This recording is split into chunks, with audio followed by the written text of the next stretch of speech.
Je vous emmène aujourd'hui à Dinard. Regardez ce crucifix à 2 mètres de là. Il y a le chemin des contrebandiers. Donc ils devaient prier le Dieu, les uns de ne pas être pris et les gendarmes de prendre le fauçonnier ou le contrebandier, car c'était vraiment le chemin qu'ils utilisaient pour se cacher, pour transporter ce sel si précieux et qui leur permettait de gagner beaucoup d'argent, parce que selon les provinces, le prix du sel variait du simple au quintuple, donc c'est vraiment très très important. Alors imaginez l'emmener en Angleterre comme c'était intéressant. Voilà le petit chemin, regardez Notre-Dame, Bernadette, Notre-Dame de Lourdes reconstituée dans les rochers, c'est tout à fait charmant.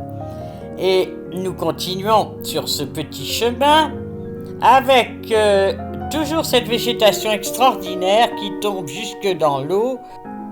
La ville de Dinard, trouvant que ça faisait désordre, résolut d'appeler ce chemin le chemin du clair de lune. Voilà, il a été aménagé, goudronné, indiqué absolument partout, et il contourne toutes les rochers. Mais cette fois-ci, bien aménagé. Regardez là, c'est pour remonter dans la ville. Vous voyez, on imagine le contrebandier poursuivi par les gendarmes et qui devait remonter à toute vitesse dans le centre-ville.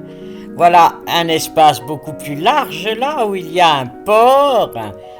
Et c'était cet éclairage que je trouve absolument fabuleux, surtout dans ce ciel gris, ce noir, c'est absolument superbe. Et nous voilà partis en bateau, comme les contrebandiers, mais pour aller à Saint-Malo. Là, un collège débarque avec nous et regardez le bébé goéland qui nous regarde. Il n'est pas affolé du tout et il observe, il ne dit rien, pas un son ne sortit de sa gorge. Nous voilà partis au large, mais vraiment au large. Dinard s'éloigne, sa presqu'île, ses magnifiques villas de bord de mer. Et à l'horizon, les 2 grands baies où il y a les forteresses. Et l'autre tout au fond où il y a la tombe de notre cher Chateaubriand. Nous voilà sur le bateau. Je suis avec mon ami Bzia qui vient de Géorgie et qui découvre cette partie de la France.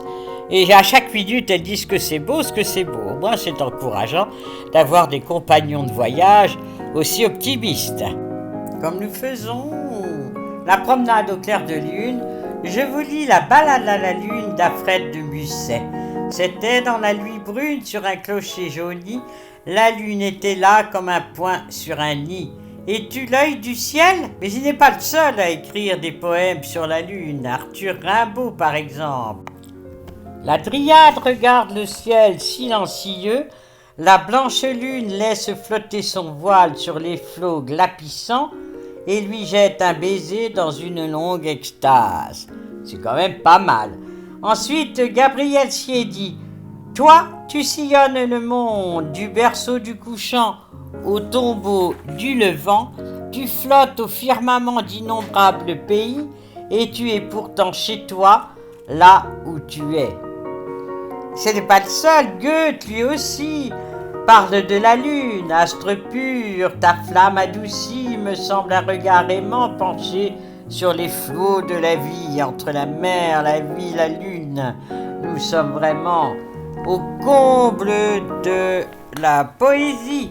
Chateaubriand, terminons avec lui. Le ciel est pur, la lune est sans nuage.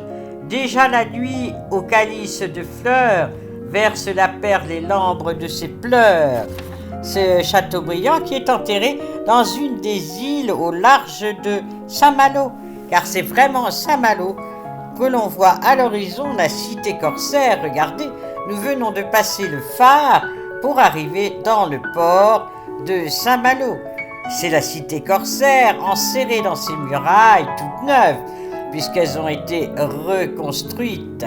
Et voilà un bateau, on ne sait pas où il va, où le portent les flots.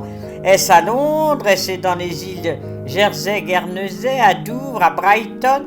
En tout cas, c'est un ferry qui part de Saint-Malo. Regardez, il y en a un autre en route. Nous approchons de plus en plus de la vieille ville avec ses murailles reconstruites après la guerre 40, car Saint-Malo avait été totalement détruite par les Allemands et les Alliés surtout.